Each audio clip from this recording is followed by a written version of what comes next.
Now, before this episode begins, I want to talk about something that you can optionally do here in the fishing pond just right side of Lake Hylia. Now, this is only accessible if you've already caught the fish that permits you to obtain the golden scale. Now, this is going to be the sinking lure. Yes, what you would have to do is kind of scale the walls here and kind of rub up against them because the sinking lure is notorious for being able to appear anywhere in the fishing pond here in Ocarina of Time, so kind of do this for like safety and reassurance pretty much. And I've tried to actually obtain this thing as a kid, but it didn't really work out for me, so you should be able to do it as an adult since that's the age of Link of which you have already caught the big fish that gave you the golden scale. Now, what you should be able to do is just kind of pass out this rock here and obtain it in the water. Yep, this is the sinking lure. It kind of looks funny. It looks like a little line of bubbles, pretty much. But, yeah. What does it do? It lets you just sink into the water and snag any fish of your choice. Now, I have done some reading about the Hylian Loach, which is kind of optional here. The biggest fish as an adult that you can catch is probably going to range from, I want to say 29 to 35 pounds. Yeah, pounds, I said it. Yep. And the craziest thing is, I actually have not gotten the determination to actually catch this thing because it is optional. It is optional, but what matters most is that I've actually obtained the golden scale, regardless of how heavy the fish that I caught actually was. Now, this may come as a surprise for most who have played Zelda, but the funny thing is that, unlike Hina from Twilight Princess in the fishing hole, she will actually take away your sinking lure. They are just not allowed. But, yeah, as a surprise, this fisherman in the fishing pond in Ocarina of Time just does not care. He really does not have a problem with it because, yeah, if you actually happen to snag his hat off of his head, he is more worried about the loss of his hair than anything else. So, yeah, using a sinking lure does not faze him these days. I kind of feel for the guy, but man. And yes, as you can kind of see here, I tried to snag this thing multiple times with the sinking lure itself. I couldn't find a way to do it, so what we actually have to do, fundamentally, is just talk to him and say that you want to quit fishing, and talk to him again and spend like another 20 rupees to fish. And if you use this specific lure, the standard one that you always get to catch fish with, you should be able to get his hat that way, so it's just the way that it is. Now, as I've mentioned in the, I think, episode post the water dungeon, I tried to cast out this fishing rod with the hat attached, and it just does not go far. I cannot really see a point in trying to fish with this thing, so it's just for fun and recreation, but that's just the way it is. And the kind of funny thing is, I'm not going to actually try this on recording, but the cool thing, and what really appears funny to me, is that if you snag his hat off of his head and then save the game and re-enter the fishing pond, his hat will still be off of his head and you cannot steal it again. He will pretty much forever be bald and revealing throughout the rest of the game. So, yeah, kind of be careful if you want to keep snagging the hat off of his head, so just keep that in mind. But yep, that is the optional sinking lure here in Ocarina of Time. Next, I want to talk about something else. This is the topic of the reincarnation of an ancient sage. I've come across the gossip stone in the sacred forest meadow that states that Kapora Gabora is a reincarnation of an ancient sage. According to the lore, this sage is Rauru. For instance, when Link leaves Kokiri Forest for the first time, he is greeted with generosity and assistance of its transportation to Hyrule Castle. After pulling the Master Sword, meeting Rauru for the first time, he states, "We ancient sages have built the Temple of Time." This would clearly mean to me that Kapora Gabora was trying to lure Link closer to the Temple of Time, to be introduced to his instruction of destiny to save Hyrule. As we can see here, the orange and crimson clothing of Rauru and Gepora, the headmaster of the Knight Academy and Skyward Sword, are very similar in many ways, meaning this is his form of reality. Now most may ask, what does the name Kapora Gabora mean? It actually means atonement, or hero's atonement. This means to me that it is the brief explanation that this mysterious owl desired to watch over Link in his childhood and ensure his knowledge to save Hyrule, just until the rebirth of Ganondorf. Which kind of makes me revert back to this part that I'll show here. I apologize in advance for not specifically showing this part in the actual walkthrough, but I felt it was best to briefly talk about it in this particular section. This scenario is only visible after you obtain the Ocarina of Time, but also just before pulling the Master Sword after getting the Zora Sapphire. A guard, just in the alley of Castle Town, who says this exact quote. "Ah, are you the boy from the forest? I've finally met you. I have something to tell you. Ganondorf, the Gerudo King of Thieves, betrayed our king, Zelda's nanny Impa, sensed danger, and escaped from the castle with our princess. I tried to stop Ganondorf's men from chasing them, but the princess was waiting on a boy from the forest. That's you. She wanted to give something to the boy. If you've received it from the princess, hurry to the Temple of Time." Most others say that this is a very dark moment in the history of Ocarina of Time. I feel in a way that this forces the player to feel a shameful apprehension towards Link, for not specifically having the ability to tell someone about this emergency. We can't necessarily put 100% of the blame on Link, however, because kids just don't understand immediately the next correct step to perform in a situation like that. Besides the fact that they just wish they hadn't seen that side at all. That is all the lore that I'm going to share for now, but let's get back to the episode. I think it's pretty much safe to say that we got every single upgrade in the menu. Haha. Anyway, so we're back again with yet again another episode of The Legend of Zelda Ocarina of Time. In the last episode, I have obtained the ice arrows from the Gerudo Training Ground, and yeah, that is pretty much it. I will say that I hope the bit of lore in the beginning of this episode kind of helped out those who kind of wanted to learn more about Ocarina of Time, but hey, stick with it. Anyway, in this episode, we're going to take on the rest of inside Ganon's castle and clear the last 5 barriers. How exciting. Haha. Okay, so you may notice that I have the bomb shoes and fire arrows already equipped because those are the ones I'm going to need for the beginning of the spirit barrier, which I'm going to be going through right now as we speak. I've already cleared the shadow barrier. To kind of reiterate, I needed the golden gauntlets out of there to gain access to the health upgrade just east of here, pretty much. So, there you have it. Going on through here, and what do we have left? So we have the spirit barrier. Which one do we start with? This is kind of an Okami moment, right? Where you have to fight, like, the reiterations of the final bosses all over again, just to kind of, say that you did it. But hey, I love Okami. It's very special to me. Anyway, with that, I kind of wanted to get the hook shot kind of equipped as well. I'm going to put this bomb shoe there, kind of take out that Beamos, Rache, okay? And go ahead and hook shot on that target. More gems of white. I'm excited. Kind of go ahead and pull these back if you really want to. It is possible to kind of roll through there without taking damage, but it's very, like, I don't know, it just varies on your luck, pretty much. But kind of go ahead and pull this one back as well. As you can see, these blade traps are kind of like rapidly moving in between the wall and the Armos. So there you have it. Now, I did take damage, so you know what? It's fine. I'm okay with it. I'm okay with it, and I have no problems. Because there's a recovery heart right here. Anyway, with that, kind of get that one too. I hope it doesn't troll me. Okay, you know what? That doesn't count. It was a cutscene. It was a cutscene, so I really don't have any problems with it. Go ahead through this door and take out these fire slugs. They are going to be in the way, not for long. Go ahead and get some magic. Yada yada. And go ahead and hit this switch right on the other side of this caged wall. Yeah. And I will say, the funny thing is that you do actually get bomb shoes out of this chest. So I really didn't have to play the bomb shoe minigame in Castle Town after all. I could have just gotten it here at the very end, but it really didn't seem beneficial to me. I'm gonna go ahead and stand here for a second and place down that bomb shoe and go ahead and hit that switch on that wall right there. There you go. Now we have access to this room. And the fire arrows are going to come into play.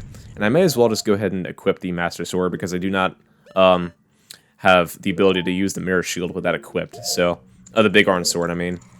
But go ahead and look up at the ceiling and burn this web. Kind of fun enough, right?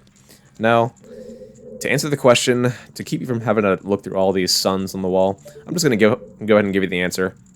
It's going to be the one all the way on the right of the entrance. So there you go. Easy. Easy peasy. Yeah. Go ahead and walk through the door, and it's in these pots. Deku Nuts. I don't see us needing these anytime soon, do we? Anyway, I'm going to equip our light arrows and put them to the test. The beloved light arrows that Zelda gave us in the Temple of Time, right? Wrong. Anyway. And the arrow is still visible in the cutscene. Oh my god, it's not going to go away. Wait, what's going to happen? I shot her through the heart and she's to blame. Oh my god, I freaking love Motley Crue. But she will call us kid. The arrow is still there. But man, she will call us kid pretty much. And depending on the sage that you actually visit in these barriers, they will address you differently, according to who they are as a person. But yeah, the spirit barrier is done. What do we have next? Well, we have the golden gauntlets. Let's go ahead and clear out this light barrier as it appears. So go ahead and pick this thing on up.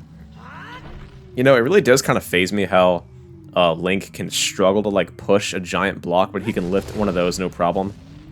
It really does not make any sense to me, but hey, it is Ocarina of Time after all. It does not make any sense. Go ahead through the door, and what do we have? Well, we don't need the mirror shield. We don't need the lens of truth for this at all, because depending on that little enemy is just kind of floating stance. That is a Skulltula that was just kind of floating about. But go ahead and shoot these keys here. There you go. There was 3 of them. And spawn that chest. Haha. Okay. What's in here? What is in here? That is the key. So we can pretty much just say that the rest of these chests we can just omit. We don't need anything out of them. But go through this door, and we're going to play the Song of the Princess on that Triforce emblem right on there on our floor. So there we go.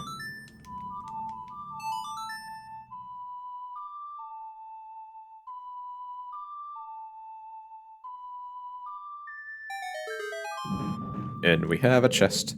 This is going to be a key. I am excited. And we have the key. So this room is going to be a little bit weird because we have Cocoa Puffs kind of rolling around in a circle, so kind of got to be careful there. Let's go ahead and hookshot the ceiling here. Okay. Go ahead and drop down where our... Wow, they're touching! Those 2 boulders were touching. It's kind of like ridiculous, but oh my gosh. Hey, at least we can say that we can just treat them as one and not like 2 different ones, right? Anyway. Can I just go ahead and wait here? Oh my god, that does not look right at all. It's just 2 boulders just going at it, but kind of wait for those to get out of the way and run for it. And I don't think you need to be a Zelda connoisseur to realize that this is a fake one. You can just go ahead and walk through the wall, okay? You don't really need to equip the Lens of Truth for that, but go and walk straight through here and get these little pots here. See what's inside of them. Magic. Magic 101.9. What a great radio station. I used to listen to that on the way to school a bunch of times when I was being dropped off and picked up. It's like, it really was a remarkable part of my childhood, just that radio station in particular, but the light barrier is dispelled. Hurry. And Rauru and other sages will, again, address you differently, depending on who they are, so... yeah. And back to the beginning that we go. The light barrier is dispelled. Awesome. One that I am kind of looking forward to is the fire barrier, because we need our... you don't need the hover boots, because you can make it through without them, but it will pretty much allow you to not fall down on the sinking platform that is just the giant one in there. So, watch, I'm going to demonstrate. So, normally this would sink when I step on it, but if you have the hover boots on, it doesn't. It doesn't move at all. Kind of just go ahead and get these gems here. Okay. And go ahead and climb up this and get these gems as well. Alright. Go ahead and roll on along. And the next one that we are going to go ahead and get is right behind this bigger thing that we can just go ahead and lift, kind of like we did in the main room for the light barrier, per se. Go ahead and climb this on up, and Link, do your thing.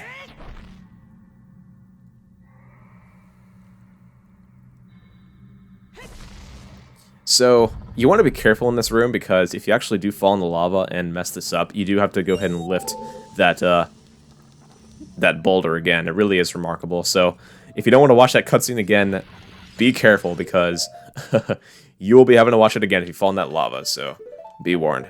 Okay? Alright. I'm going to go ahead and play it safe here and go ahead and kill this fire slug because it will kind of like push me off the edge, kind of like Sephiroth from Crisis Core, when you do actually fight him per se. But go ahead and get this gem and some magic. The hack here is to actually take off the hover boots because, yeah, it'll avoid having to slide around, and your jumping buoyancy will kind of be improved because you don't want to be just sliding off of this thing. You kind of want to leap off of it. And the hover boots will kind of prevent you from doing that, okay? So, let's go ahead and just put them back on for now, because why not? I really just don't want to risk it and miss that target there, because I do not want to watch that cutscene of Link throwing a freaking boulder again. It really is ridiculous, but hey. Hook shot on over here, and unlock the door. Even though it already is unlocked, but hey. It is what it is. I kind of love not the fire arrows, Link, what are you doing? I love the fire barrier because, Darunia here will address us as brother, as we can see here in just a minute. The fire barrier is dispelled. Hurry up, brother. I like how they address this differently. It really just does depend on the personality and the kind of relationship that we had with the sages in the past. They kind of bring it back here, which is what I love about Ocarina of Time. It really is just unity of personality. It really is just touching my heart at this point. The fact that we can just kind of experience this, because when I played this for the first time, my jaw dropped beyond belief. And man, was it fun. But, hey, the next barrier we're going to go ahead and tackle is the water barrier. Now, what do we need for this? Well, let's go ahead and make sure that we have a good amount of empty bottles here, along with some blue fire we already had previously when we did the ice cavern. So, let's go ahead and kind of look around here.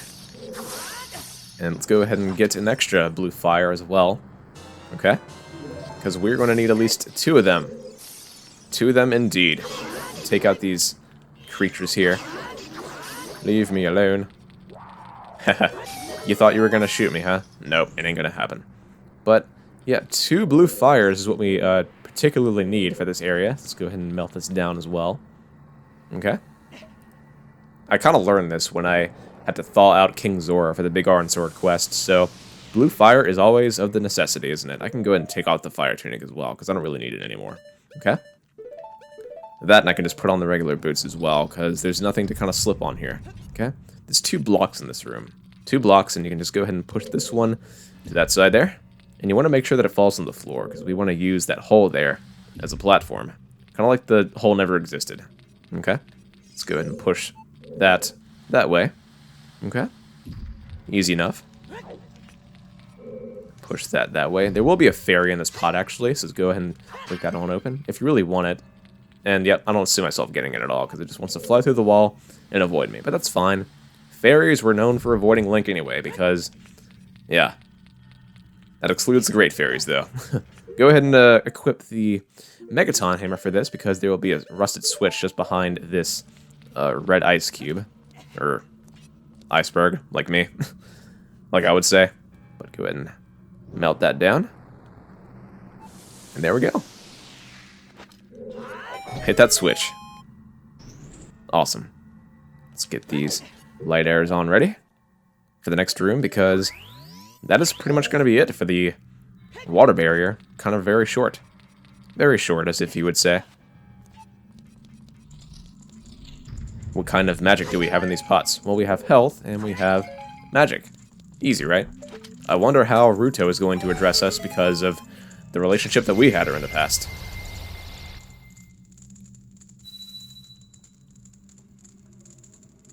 The water barrier is dispelled. Hurry up. She doesn't even want to address us as fiancé or dear after she wanted to marry me so bad. I really don't see the point in that. Come on, Ruto, you can do better than that. But anyway, we all know that Zelda is Link's babe. Oh my god, I'm not going to say that again, but hey. Whatever happens, happens. And it's supposed to happen, okay? And we have one more barrier to go ahead and clear, which is going to be the forest barrier. Now, what do we need for this? Well, we do need the hover boots again, sadly. I really hate to say it, but we do need them. And, yeah.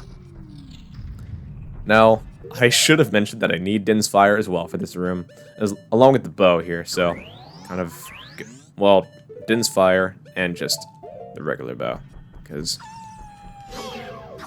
this Wolfos is going to want to kind of conquer us here, which is not going to happen. Go ahead and light all the torches right after, because it's going to unlock that door right in front of us. What's in here? What does in here? A blue rupee that I can't even use. It's already done. All of my side quests are finished, man. Why are you giving me money? Anyway. Now, look, I'm going to use my IQ skills here to kind of light that torch. Because I'm very grateful that the hitbox for the shooting the arrow through the torch is very big, so if I was able to miss it, I do not want to like have to end up using a bunch of arrows for no particular reason. So, with the fans here, we can just kind of go ahead and utilize these, okay? And hit that switch. That will spawn a target pole. Just... Beamos, leave me alone. Okay, you know what? You were trolling. You were trolling when you shouldn't have been.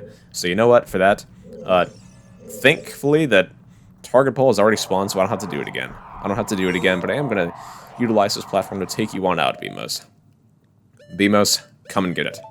It's your fate, not mine. Die, please. One hit was all it took. Go ahead and get this gem here as well. And you want to make sure this fan is off to access that one. And I guess if you want, you can kind of stay on that pole here, because it will blow you to that one over there. You know what? I may as well just do it. I may as well do it. It's easier. Okay? Awesome. The last gem that we're going to go ahead and get is the one on this pole. Easy enough. Okay? Awesome. Running on over. It is amazing. The final barrier is cleared. Okay? Now, what are we going to get here? Well, we have to see Saria again, because I kind of find it special that this is going to be the last barrier that we clear, because Saria is the first person that we met. That's how we started, that's how we're going to finish it, so let's see what happens. The forest barrier is dispelled. Hurry up, LSP. Saria is the only sage that addresses me by my file name. It really is remarkable, but... Yep, with that, every barrier in Ganon's castle is cleared. I already completed the shadow barrier before, so I excluded that in this episode to get the golden gauntlets that was.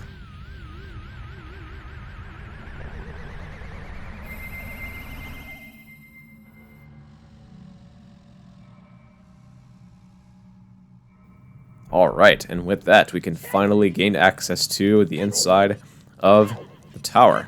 Okay? Amazing.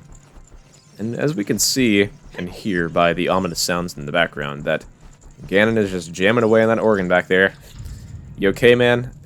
Are you having a good time on that little instrument there? Let's go ahead and take out the hover boots as well, because, and equip the big iron sword, so why not? These Lozalfoses are going to be kind of in the way. Let's go ahead and take them on out. Hey, buddies, how's it going? Yeah. Alright, let's go ahead and take you on out. What's up, buddy? There you go.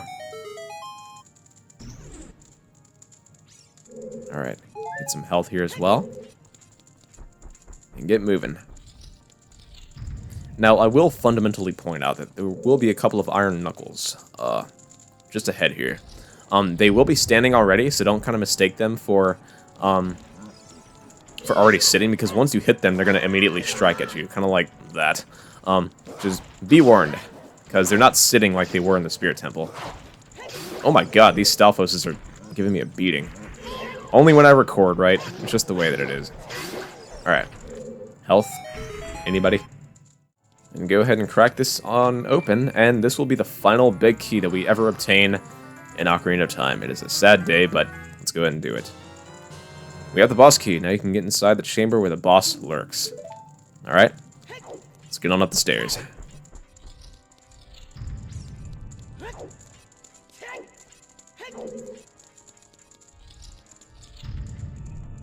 And these are the iron knuckles that I was talking about. Look at their stances here. So, they are already standing.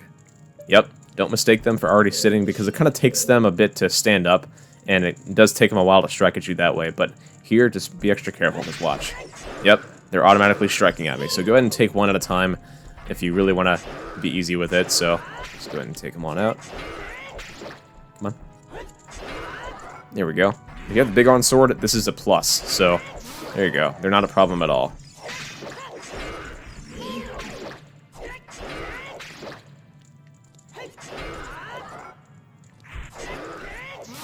There you go. Easy enough. No damage taken at all. Alright. Easy peasy. Going ahead through here and finding out what we have to do next. So I think that's our last group of enemies that we have to go ahead and encounter throughout the final area of Ganon's Tower, but hey, I think this is where I'm going to go ahead and end it off right here. It has been a ride of a journey. It has been a ride, and I have to end it off right here. So in the next episode, we're going to make it the end and fight Ganon once and for all. With that, the decision is up to us. Stay tuned, subscribe, like, comment, or anything else, and peace out, everyone.